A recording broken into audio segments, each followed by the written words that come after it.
होगा, एक 16 जगाना होगा। हो गई है पीर पर्वत सी पिघलनी चाहिए, इस हिमालय से कोई डंडा निकलनी चाहिए। तेरे सीने में न सही मेरे सीने में हो सही, हो जहां भी आग, लेकिन ये आग जलनी चाहिए, ये आग जलनी चाहिए। पुलवामा की घटना हुई थी, हमारे बहुत से सैनिक शहीद हुए थे, देश काफी आहत था। तो हमने ऐसे नाजुक वक्त में इस तरह के कड़े फैसले लेना उचित नहीं समझा था और हम लोगों ने अपना ज्ञापन दे करके रेलवे बोर्ड से आग्रह करके हम यहां से चले गए थे कि हम अभी रेल बंद नहीं करेंगे, कोई स्ट्राइक नहीं करेंगे। बावजूद इसके कई बार हमारे प्रतिनिधि रेलवे बोर्ड में आए, मिले और जो हमारी जो डिमांड थी, जो हमारे सवाल थे, उन सवालों को रखा गया, बात करने का प्रयास किया गया, लेकिन रेलवे बोर्ड ने उस पर कोई गंभीरता नहीं दिखाई। उसके आगे एक कदम दोनों रिकॉग्नाइज यूनियन के साथ मिलकर एक वार्ता, एक प्रस्ताव आया कि क्यों नहीं हम लोग एनसीसीआरएस का गठन करें, जो 1973 के आंदोलन के लिए national coordination committee of railwaymen for struggle, जो एनसीसीआरएस के माध्यम से भारतीय रेलवे पर एक ऐतिहासिक हड़ताल हुआ था, पुनः हम क्यों नहीं एनसीसीआरएस बनावे और हम तमाम रेल कर्मियों को गोलबंद करके और एक हड़ताल रेलवे पर हम खड़ा करें। एनसीसीआरएस का गठन हुआ था और गठन होने के बाद माननीय रखवैया जी, मिश्रा जी ने आश्वासन दिया और सभी जोन में एनसीसीआरएस की एक कमेटी का गठन करने का प्रस्ताव आया।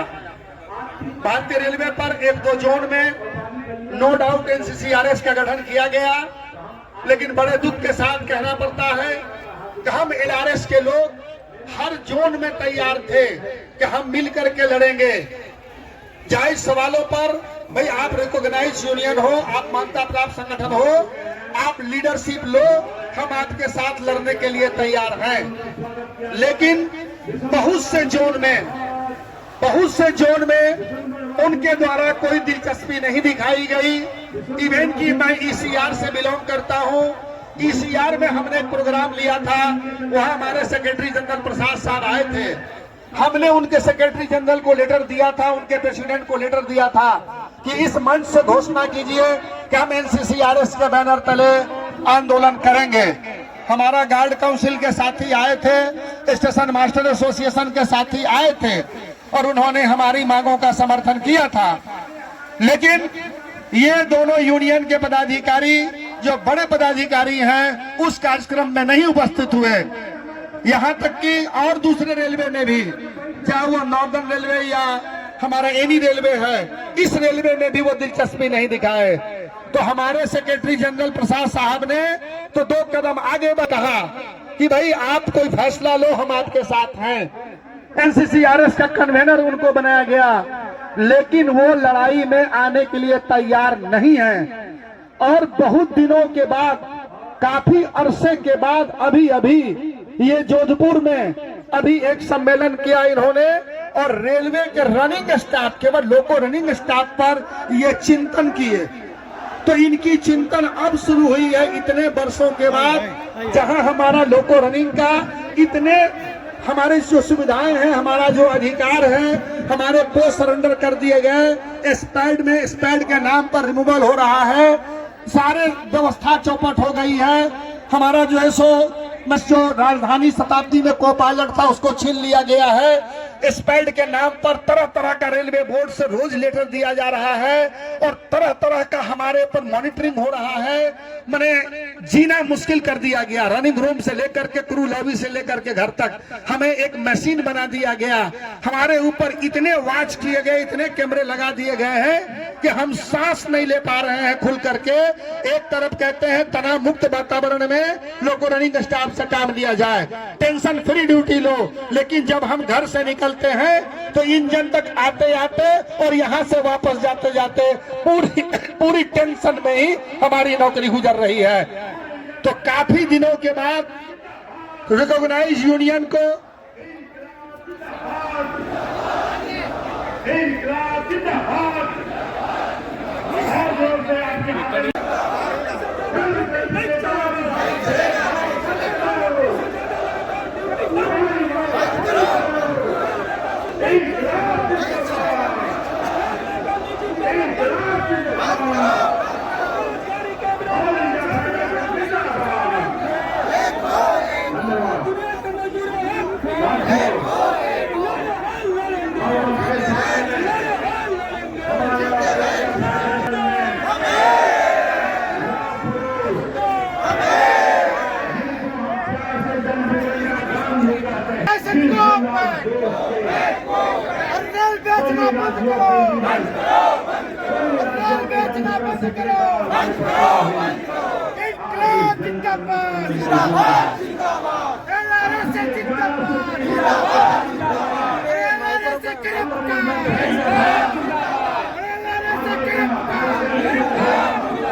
हमारी मांगे डिसीजन वापस ले लिया। नहीं 7वें वेतन आयोग में मिनिमम वेज बढ़ाए गए, न ही न्यूनतम वेतन बढ़ा, न ही एक भत्तों को लागू किया गया। तो 3 बार तो आपने लोगों रनिंग स्टाफ को ठगने का काम किया है। आप अगर जिंदा है, आपकी यदि संगठन है, तो आज रनिंग स्टाफ के पदों को क्यों सरेंडर किया जा रहा है? रनिंग स्टाफ के कर्मचारी को सरप्लस करके और उसे क्यों रनिंग रूम में और ग्रुप बी के कर्मचारी की तरफ भेजा जा रहा है? आज क्यों ड्यूटी आवर्स इतने बढ़े हुए हैं? आज क्यों बात बात में चार्जशीट किया जा रहा है, इंटर डिवीजन ट्रांसफर किया जा रहा है, क्यों उनको प्रताड़ित किया जा रहा है? इसलिए आप ईमानदारी से हमारे सवालों को नहीं उठाने का काम किया है। लेकिन इतना तो जरूर है कि जब एलासा अपने सवाल को लेकर के पूरे भारतीय रेलवे पर जोरदार तरीके से अपने डिमांड पर सब जगह लगातार धरना प्रदर्शन कर रहा है, तो ऐसी स्थिति में आप मजबूर हुए हैं हमारे सवालों पर कार्यक्रम लेने के लिए, हमारे सवालों पर और आप धरने प्रदर्शन करने के लिए आप मजबूर हुए हैं। और ये एलासा का क्रेडिट है कि हमने आपको मजबूर किया। आपके लोगों ने भी आपके ऊपर उंगली उठाई कि लोको रनिंग स्टाफ का सवाल का प्रोग्राम होना चाहिए। मैं आपको विश्वास दिलाता हूँ कि यदि आप रनिंग स्टाफ के सवाल पर रेल को बंद करने के लिए तैयार हो तो आप एक ज्वाइंट मेमोरेंडम साइन करो। एलासा का सेक्रेटरी जनरल, एलासा का जोनल सेक्रेटरी साइन करने के लिए तैयार है और भारत सरकार रेल मंत्रालय को चेतावनी दो कि कितने घंटे का और कब से रेल बंद करोगे, हम लोग उसके लिए तैयार है। मेरे साथी, सवाल केवल वेतन भत्तों का नहीं है। आज एनपीएस के सवाल पर पूरे देश में आंदोलन हो रहा है, विभिन्न राज्यों में आंदोलन हो रहा है और जिन स्टेट में आंदोलन हो रहा है, हमारा लोको रनिंग स्टाफ या रेलवे का सभी कर्मचारी उसमें शामिल हो रहा है और जाकर के अपनी बातों को रख रहा है। आज चाहे वो झारखंड का मामला हो, चाहे वो पंजाब का मामला हो, हिमाचल का मामला हो, हमारे लोग गए हैं। बिहार में एनपीएस पर भी जबरदस्त आंदोलन हर जगह हो रहे हैं। हमारे एलआरएस के साथी अलायंस बना करके ईसीआरयू के माध्यम से उसमें साथ दे रहे हैं। अब आपकी नींद खुली है, हेलो, अब आपकी नींद खुली है और आप एनपीएस के सवाल पर बोलना शुरू किए हो। तो एनपीएस एक इतना बड़ा मुद्दा है, भारत सरकार के ऊपर दबाव बढ़ रहा है। ऑनरेबल सुप्रीम कोर्ट ने आज से नहीं 1993 से वो एसके कटारिया के केस से लेकर के अब तक दर्जनों जजमेंट इंडिविजुअल दिया है सुप्रीम कोर्ट ने। अभी अर्धसैनिक बल के सवाल पर दिल्ली उच्च न्यायालय ने जजमेंट किया है कि नहीं, एनपीएस बिल्कुल गलत चीज है। यह सरकारी कर्मचारियों के वेतन से सट्टेबाजी और जुएबाजी खेलने के जैसा यह एक बहुत घिनौना काम है, इसलिए एनपीएस को रद्द किया जाए। मैं पूछना चाहता हूं, एनपीएस अगर इतनी अच्छी चीज है तो संसद में आप अपने ऊपर क्यों नहीं लागू कर रहे हो? आप क्यों 3 तरह का पेंशन ले रहे हो? आप 3 तरह का पेंशन लेते हो, एक बार मेज थपथपा करके अपने वेतन भत्ते संसद में बढ़ा लेते हो और हमारा डीए एनडीए निगल जाते हो, हजम कर जाते हो। अभी अभी राज्यसभा में जो डीए के सवाल पर जो पूछा गया कि हमारा कोरोना के नाम पर जो 3 किस्त डीए आपने खाया, वो डीए हमको दो। डीए हम क्यों मांग रहे हैं?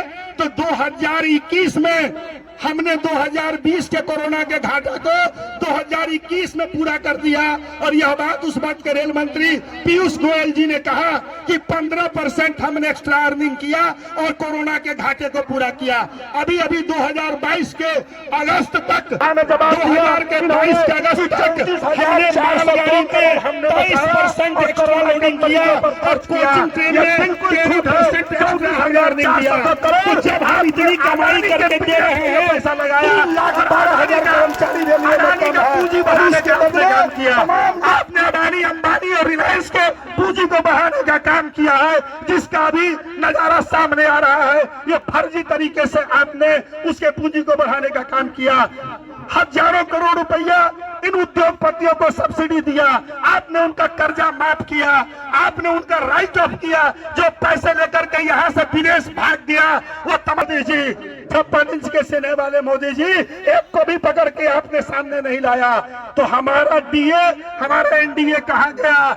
हमारा पैसा हमको वापस चाहिए।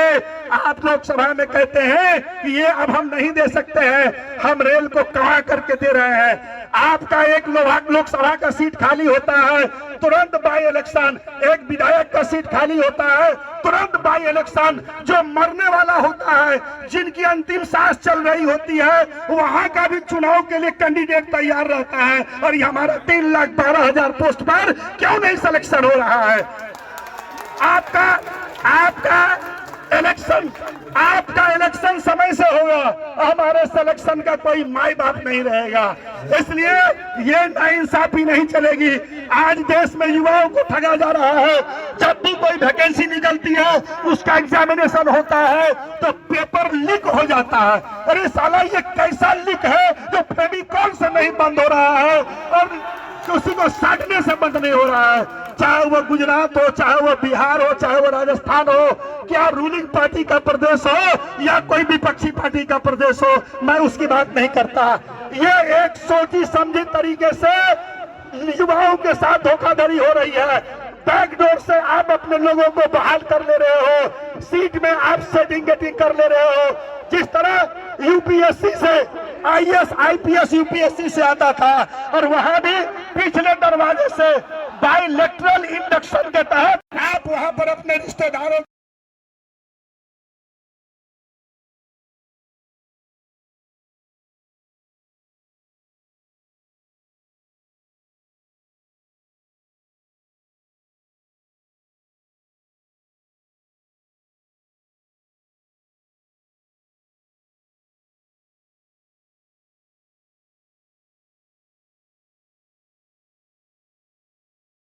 आईपीएस कैडर में भेज रहे हो और रेलवे में बहाल कर रहे हो और हमारा पद नहीं भरा जाएगा।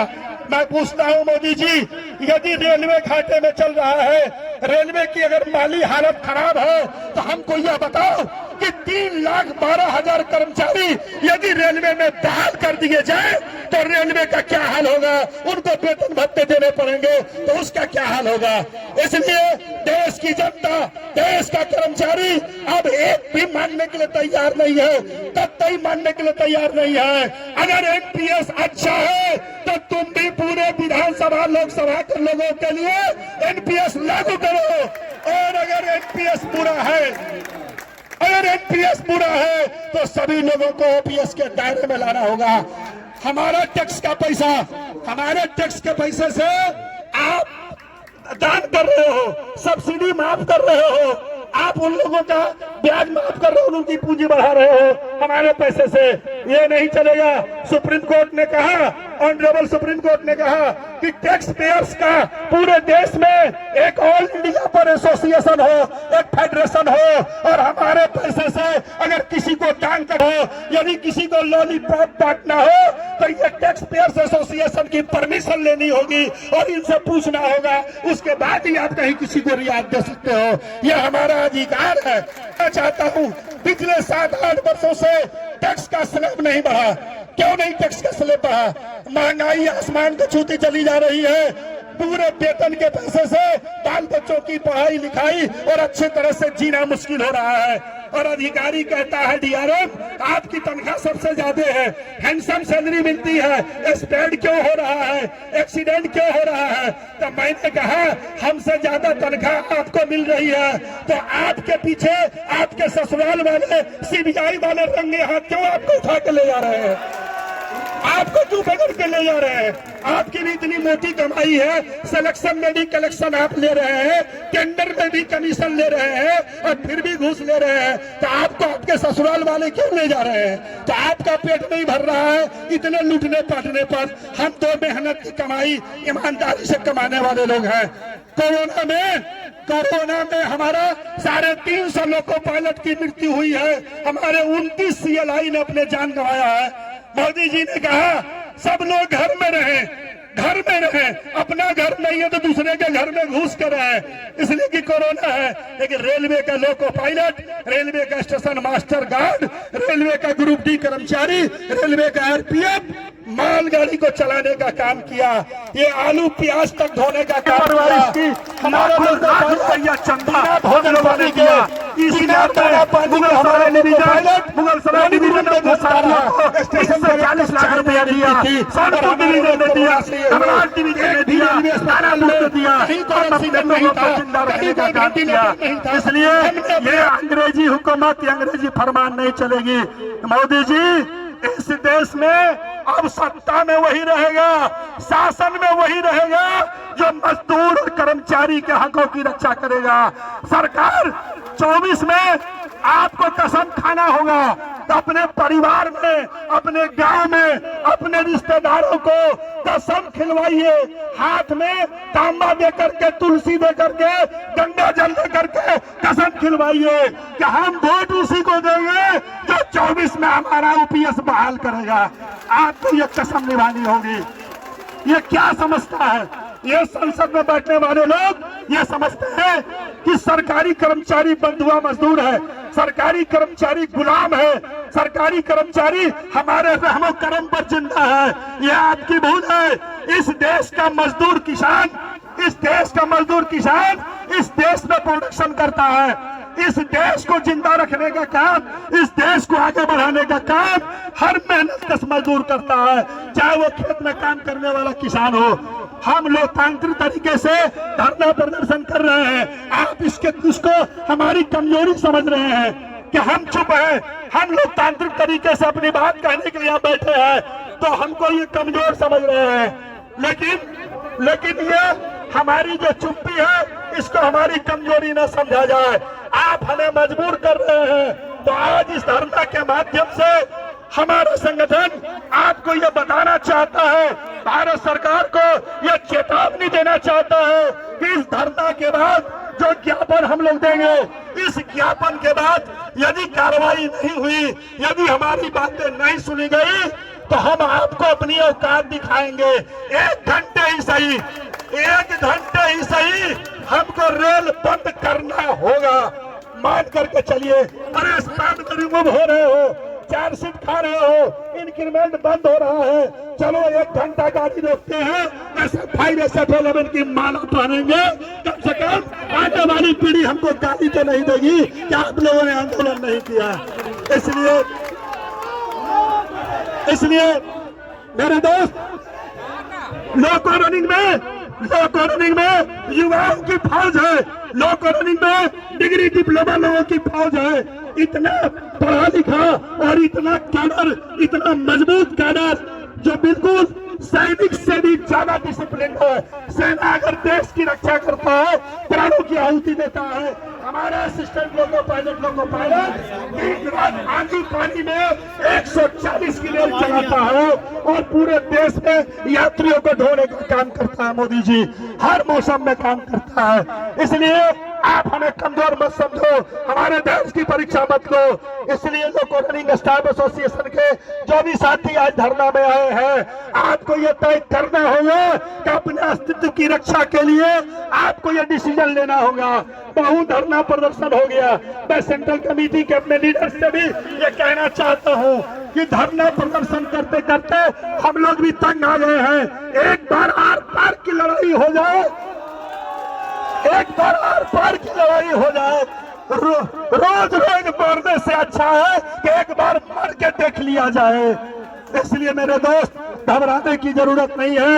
हमारा इतिहास संघर्षों का रहा है, हमने कुर्बानी देने का काम किया है, हम आज भी कुर्बानी देते हैं, आज भी हमारे लोग ड्यूटी में प्राणों की आहुति देते हैं। इसलिए मैं प्रधानमंत्री जी से कहना चाहता हूं, इस मीटिंग के माध्यम से इंटेलिजेंस, विजिलेंस और मीडिया के द्वारा यह कहना चाहता हूं, रेल को बेचना बंद करो, सरकारी संस्थानों को। इसलिए मेरे दोस्त, डरने की जरूरत नहीं है, खुद करके बोलना होगा, खुद करके बोलना होगा। और ये जो सरकारी भाई लोग हैं, दोनों रिकॉग्नाइज यूनियन, इनके झांसे में नहीं आना है, इनके भरोसे में नहीं आना है। यूपी का जब इलेक्शन था, जब वो यूपी में जब क्या कहते हैं, ये बाबा का इलेक्शन चल रहा था, जोगी बाबा का, बुलडोजर बाबा का इलेक्शन चल रहा था, तो इसी गोपाल मिश्रा जी ने कहा कि एनपीएस वाजपेयी जी के द्वारा दी गई सरकारी कर्मचारी को एक नायाब तोहफा है, इसलिए एनपीएस को भूल जाइए, बुलडोजर बाबा का सरकार बनाइए। और जब उनकी सरकार बन गई तो अभी एनपीएस के खिलाफ कन्वेंशन कर रहे हैं। 21 जनवरी को दिल्ली में कन्वेंशन किया, प्रोग्राम लिया। मौसम की तरह रंग बदलते हो मिश्रा जी, ये नहीं चलने वाला है। देश की युवा देख रही है, देश की जनता, और इन्हीं को कन्वेनर बनाया गया। अभी एक संगठन बना, JFROPS, joint forum for restoration of pension, NGCA के तहत JFROPS इन्होंने बनाया है। चलिए, ईमानदारी से अगर आप लड़िए, हमसे साथ मांगिए लिखित, हम अपनी गर्दन कुर्बान करने के लिए तैयार हैं अपने हक की लड़ाई में। लेकिन आगे से दोस्ती और पीछे से दलाली, ये चलने वाला नहीं है। एक बार कहोगे कि प्रसाद साहब मेरे भैया है, बड़े भाई है प्रसाद साहब, इनके जज्बे को सलाम करता हूं, और दूसरी तरफ हमारे पीठ में छुरी भोंकते हो, और ये जो पोस्ट सरेंडर की बात है, तुम्हारा दस्तखत होता है। आज स्पैड में क्यों रिमूव हो रहा हमारा आदमी? क्यों नहीं पूछा कि आज जनवरी 18 का जो नॉर्म्स ऑफ पनिशमेंट है, जिसमें सिग्नल ओवरलैप, ब्लॉक ओवरलैप में रिमूव नहीं करना है, क्यों जबरन रिमूव किया जा रहा है? कभी पूछा मिश्रा जी, कभी पूछा रघुवैया जी? सब कुछ हमारा लुट गया तो आपने जोधपुर में चिंतन किया, और चिंतन करके अभी धरना प्रदर्शन किया है। इसलिए नौटंकी नहीं चलेगी, नाटक नहीं चलेगा, खुद करके सामने आना होगा। और मैं प्रसाद साहब से कहना चाहता हूं, सेंट्रल कमेटी लीडर से, कि कल CWC में फैसला हो जाए कि हमारे अस्तित्व का क्या होगा, मेरे भविष्य का क्या होगा। ये भाजपा के हाथों गिरवी रहेगा, ये आने वाली पीढ़ी हमको गाली देगा, ये हमको जो सो मजबूर करेगा। मैं इन्हीं बातों के साथ अपने वक्तव्य को समाप्त करता हूं। आप यहाँ पर बड़े तकलीफ से आए हैं, बड़े आक्रोश के साथ आए हैं, हर व्यक्ति के मन में काफी आक्रोश है, काफी गुस्सा है। इसलिए अब इस गुस्से को आंदोलन में तब्दील करना होगा, 116 जगाना होगा। हो गई है पीर पर्वत सी पिघलनी चाहिए, इस हिमालय से कोई डंडा निकलनी चाहिए। तेरे सीने में न सही, मेरे सीने में हो सही, हो जहां भी आग, लेकिन ये आग जलनी चाहिए, ये आग जलनी चाहिए। इन्हीं शब्दों के साथ मैं अपने वक्तव्य को समाप्त करता हूँ। इनकलाब जिंदाबाद, LRS जिंदाबाद।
आईएएस आईपीएस कैडर में भेज रहे हो और रेलवे में बहाल कर रहे हो, और हमारा पद नहीं भरा जाएगा।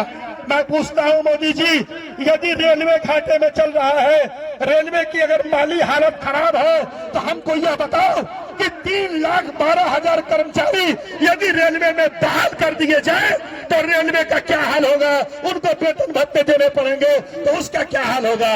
इसलिए देश की जनता, देश का कर्मचारी अब एक भी मानने के लिए तैयार नहीं है, तत्तई मानने के लिए तैयार नहीं है। अगर एनपीएस अच्छा है तो तुम भी पूरे विधानसभा लोकसभा के लोगों के लिए एनपीएस लागू करो, और अगर एनपीएस बुरा है तो सभी लोगों को ओपीएस के दायरे में लाना होगा। हमारे टैक्स के पैसे से आप दान कर रहे हो, सब्सिडी माफ कर रहे हो, आप उन लोगों का ब्याज माफ कर रहे हो, उनकी पूंजी बढ़ा रहे हो हमारे पैसे से। ये नहीं चलेगा। सुप्रीम कोर्ट ने कहा, ऑनरेबल सुप्रीम कोर्ट ने कहा कि टैक्स पेयर्स का पूरे देश में एक ऑल इंडिया पर एसोसिएशन हो, एक फेडरेशन हो, और हमारे पैसे से अगर किसी को दान करो, यदि किसी को लॉलीपॉप बांटना हो तो ये टैक्स पेयर्स एसोसिएशन की परमिशन लेनी होगी और इनसे पूछना होगा, उसके बाद ही आप कहीं किसी को रियायत दे सकते हो। यह हमारा अधिकार है। मैं चाहता हूं, पिछले 7-8 वर्षों से टैक्स का स्लैब नहीं बढ़ा। क्यों नहीं टैक्स का स्लैब बढ़ा? महंगाई आसमान को छूती चली जा रही है। पूरे वेतन के पैसे से बाल बच्चों की पढ़ाई लिखाई और अच्छे तरह से जीना मुश्किल हो रहा है। और अधिकारी कहता है, डीआरएम आपकी तनख्वाह सबसे ज्यादा है, हैंडसम सैलरी मिलती है, स्पेड क्यों हो रहा है, एक्सीडेंट क्यों हो रहा है? तो मैंने कहा, हमसे ज्यादा तनख्वाह आपको मिल रही है तो आपके पीछे आपके ससुराल वाले सीबीआई वाले रंगे हाथ क्यों आपको उठा के ले जा रहे हैं? आपको क्यों पकड़ के ले जा रहे हैं? आपकी भी इतनी मोटी कमाई है, सिलेक्शन में भी कलेक्शन आप ले रहे हैं, टेंडर में भी कमीशन ले रहे हैं, और फिर भी घूस ले रहे हैं, तो आपको आपके ससुराल वाले क्यों ले जा रहे हैं? तो आपका पेट नहीं भर रहा है इतने लूटने पाटने पर। हम तो मेहनत की कमाई ईमानदारी से कमाने वाले लोग हैं।